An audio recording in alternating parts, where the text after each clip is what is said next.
Nienke, you're in Holland right now. How are you going? Yes, pretty okay, I guess. Thank you. Thank Okay. you, Guy. Now Nice to be here. you are a master's student who is doing a thesis, writing a thesis on deep adaptation. Am I correct in that? Yes, yes, yes, Okay. you And are. so I want to have a conversation with you about deep adaptation, and then I Yes, want to talk to you about the Titanic. great. Yeah, sounds good. Sounds good to me. Yeah. Okay, so for those of us out there who don't know what deep adaptation is or where the idea came from, do you want to give us a little intro to that? Sure. Yes, I guess I've been looking at deep adaptation now for a few years, but first more on the sideline, sometimes participating in some workshops, and later on now for my thesis. And I guess what I'm finding is that deep adaptation, in a way, is a sort of lifestyle. So there's a professor, Jem Mandel, he was a professor in sustainability. And in 2018, after like many years working in the sustainability sector, he came to a point talking to climate scientists, thinking, are we actually gonna do this, or are these systems are we unable to stop sort of the trajectory, the environmental degradation, the climate change that is happening, and are our systems maybe going to collapse? Like, he didn't pose that as a certainty, but he did say in that first paper that, you know, it might not be so far out there for things to start unfolding. So he was really making the case for not just using mitigation, but really starting to look deeply at how we're adapting to climate change. And how we are adapting in our own lives, and how we need to maybe ask ourselves, are we living the way we want to live? Now, from that can, of course, come a more sustainable behavior in the end. So in that way, deep adaptation, I feel, speaking to many people now in sort of the deep adaptation movement, because sort of a movement appeared from it. No, there was this. So Jem Mandel wrote a paper, but that wasn't published. But then he published it, I guess, in his own terms, and that got sort of viral. Like, many people in the world read it. And I've interviewed about 20 people, and I've spoken to more people, just sort of in the process. And basically all people say, when they read that first paper, they felt recognition. They felt like, oh my God, somebody saying, oh, might it be too late? You know, somebody uttering these words, because it seems to be that there's so much focus on mitigation of climate change, and so much focus on whether how fast things are going to happen, and whether we are in time, and that it's 5 to 12 and la la la. And nobody seems to be saying, well, is it actually, you know, 5 past 12? Are we, you know? I think a lot has changed. This was 2018. Things are moving so fast. No, we're 2022 now, and COVID also happened. That wasn't there at that time also. And actually, there's been recent research which says that many people, at least in Europe, that research has been done, that many people are collapse aware and are believing that there's some kind of collapse that will happen. And that was about 60%, I think, in that research. I can't quote who that research was, sorry. I would need to look that up. But I think 20% of those people actually thought it was going to happen near term, which is still a really big number, I think, you know, if you would ask people on the street. So many people say we're collapse aware, especially, I think, now even more with the whole thing in, you know, the war in Ukraine happening after COVID. the price is rising. No, people are, and there's this massive hunger now. Of course, as you are aware, probably also in Africa, like worse than ever, sort of. Mhm. And so another thing that people in the deep adaptation movement say is that collapse is already happening. It's not like it's going to be somewhere in the future, but for many people in the world today, it's already happening. Yeah, yeah. And what I've also found out, or what I feel, is that for many people, when they are aware of, my God, maybe we're too late, or even if we're not too late, the damage to the earth and to the environment is so big, and the adaptation needed from people to live with higher temperatures is going to be so big. There's a massive grief happening to people. And then in that process, I think the deep adaptation movement is like a container that provides a group of social care. So it's really a caring group of people that want to, when people become collapse aware, not that it has to happen. By the way, I think it's also very important, as I mentioned, that almost nobody mentions human extinction. There's like I think a misunderstanding of deep adaptation that goes around where it's sort of put in the human extinction box, and many people, the people I met, it's also important to say that I wanted to know what deep adaptation was for them. And for those people, they're not thinking about human extinction. They're just thinking about the difficult road ahead, basically, for humanity and for other species. And how do we thrive? How do we sustain ourselves and others? And how do we care for others who come to the same conclusions and who might get into pain, whether physical, mentally? So I think the movement offers a space where people can freely talk about these subjects, where it's not suppressed, where we cannot say, oh, we cannot talk about doom or gloom, because then, we will get too negative. I felt, on the contrary, people in the movement seem to be more active and seem to be more willing to change, because everything is allowed, because they're allowed to talk their deepest fears, their deepest worries. And nothing is brushed under the carpet or said, oh, we need to have more hope because if we go into difficult stories, then we give up or something. Where does spirituality fit into this, would you say? Well, I think that is mentioned for sure, as a not per se, because spirituality is always a difficult word. No, it's you can fly off with the angels, or you can have your hands in the earth and create a garden. It goes between those things. No, what is spiritual? But I did feel that, or I did hear people say that spirituality was a part. Not for everybody I interviewed. For some people, they didn't. That wasn't necessarily why they came. They felt it was more factual or more practical way of living, and really hands-on. How do I create gardens? How do I mobilize my community for change, for adaptational change also? But there was the spirituality seems to be a component, as in, I would say, that is in restoring our relationship with the natural world. So making it bigger than just humanity, but our connection with the world. No.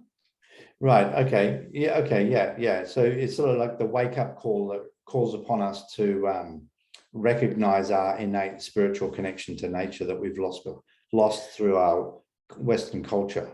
Yes, it's exactly that. And a lot of in the deep adaptation movement, there's a forum, and you can there's a lot of workshops, or I'm not sure workshop is the word, but there's a lot of meetings. It has been also because of COVID. A lot has been online, and also because people live all over the world. There's a lot of online meetings, but some of them specifically have a more spiritual connection, or a more connection to how do we restore our deeper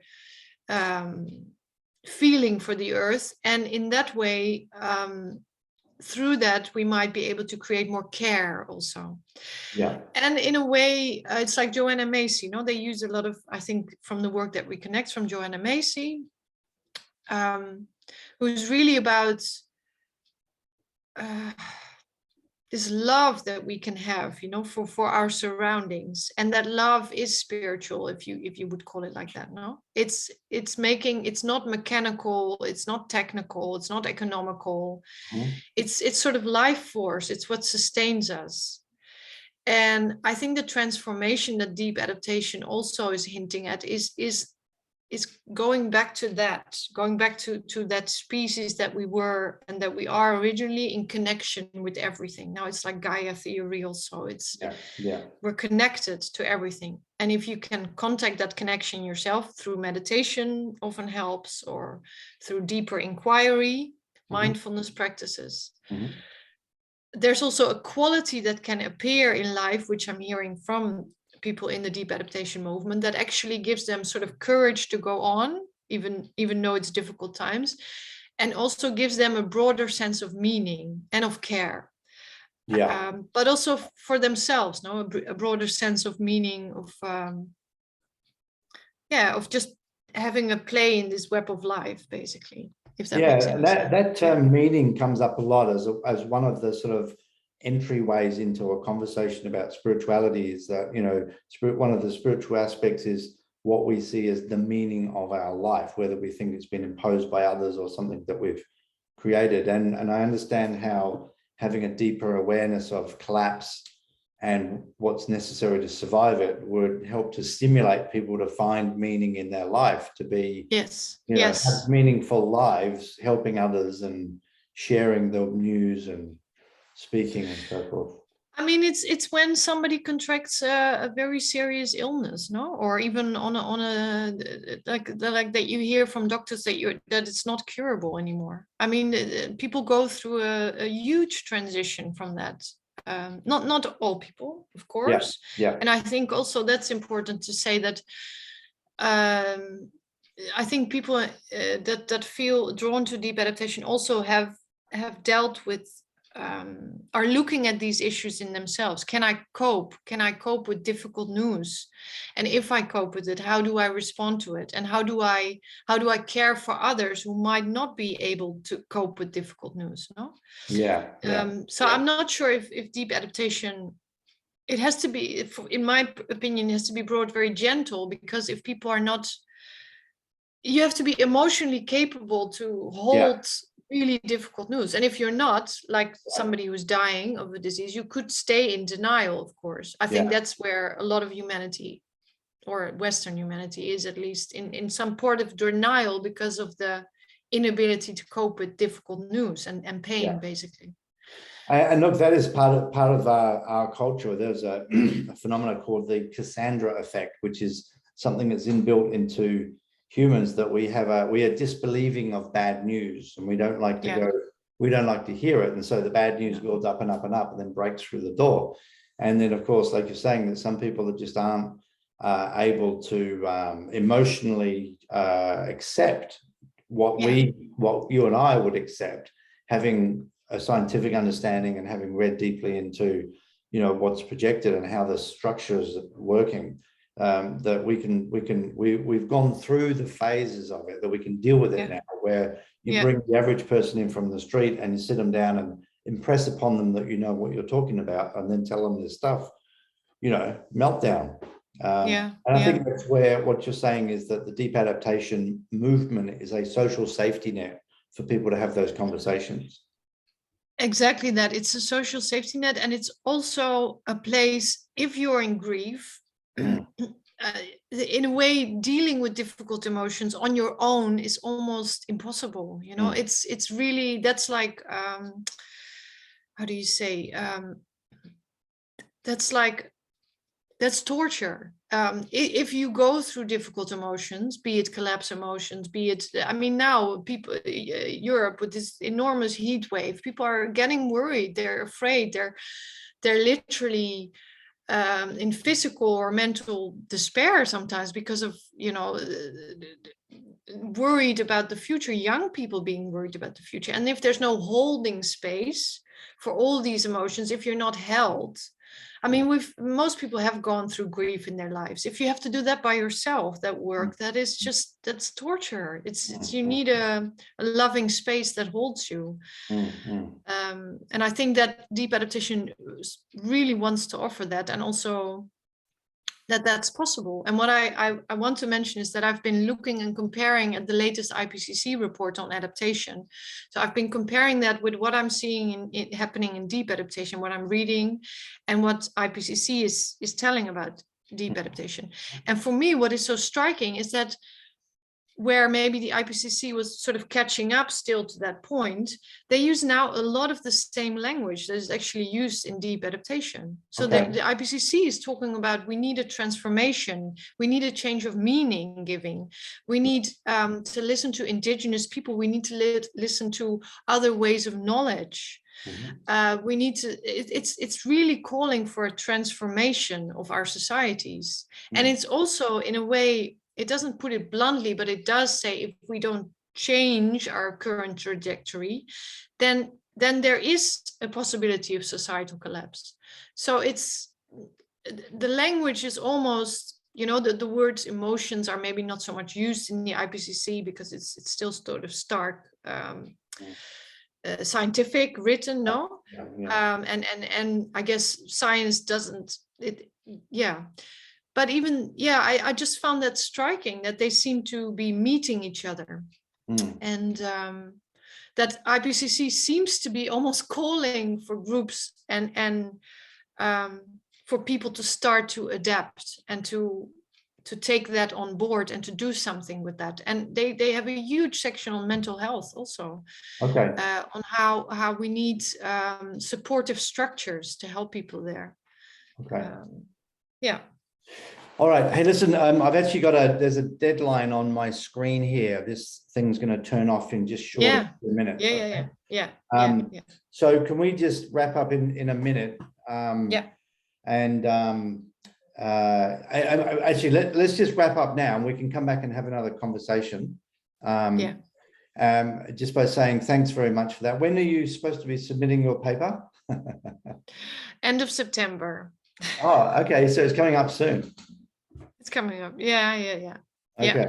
Well, I shouldn't be taking any more of your time. You need to be pressing the keys and doing your research. That's okay. It's okay. It's a massive progress and process. Actually, while finishing the important thing is that I felt that through this process I'm living deep adaptation, and through all these talks I have new insights myself, and I'm actually putting them into the world, which is so interesting. So it's like living this deep adaptation is living with this constant change and grief, but also putting more care in the world around me and for the humans around me and for the animals. And it's really interesting. Okay, good work. Excellent. Okay. Let's see. Thank you, I'm going to close this off now and come back to you shortly. Bye.